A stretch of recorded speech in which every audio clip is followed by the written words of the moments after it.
So there's a quote at the end of your demo reel, and it says, as a filmmaker, you have the opportunity to make projects of quality, different films that mean something. That is what I look for.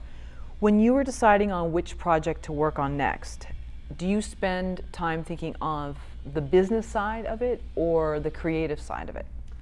I think that it wouldn't be honest to say that a filmmaker never thinks about the business side of a film, because if you see your career not only as a progression but as something that you're monetizing, that you can pay your bills with. You know, I do film exclusively, that's what I do.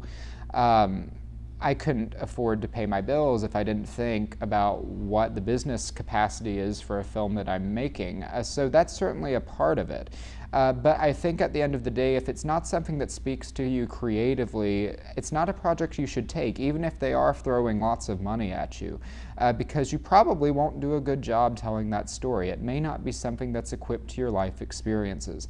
And so I think that as a filmmaker, and anytime a filmmaker is evaluating what film they should make, they of course should think about the business side. What is the potential for this film? But also, is this film something creatively that I'm equipped to tell? And if you can't answer yes to both of those questions, you probably shouldn't do it. Have there been things that you've turned down? Absolutely. Oh, okay. Oh yes, I've turned down numerous projects. Yes, I've turned down numerous projects. I will sometimes read a screenplay and it's a complete disaster, and I look at that and I say, okay, is it worth fixing this story? Is this story fixable? And if the answer is no, I'm not going to waste my time with it. And sometimes that has to do with the personality of the person on the other side just as much as it does to the content that they presented me with. If I don't think that the person on the other side of the phone or the email or the table I'm sitting at is going to be willing to collaborate and talk and evolve, I'm not going to have a further conversation about working on that project with them, because I know it's going to be hell on earth for me, and I like to have pleasant filming experiences.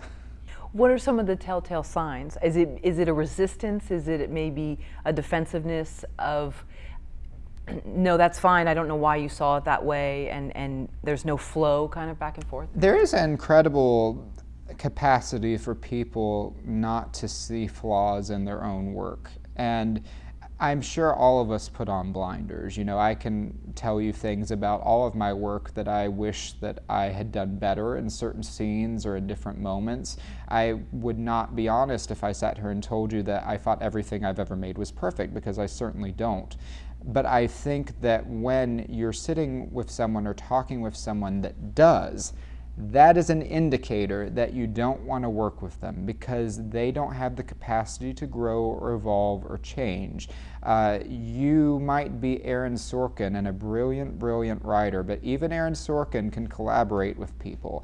And I think if Aaron Sorkin can do it, so can you.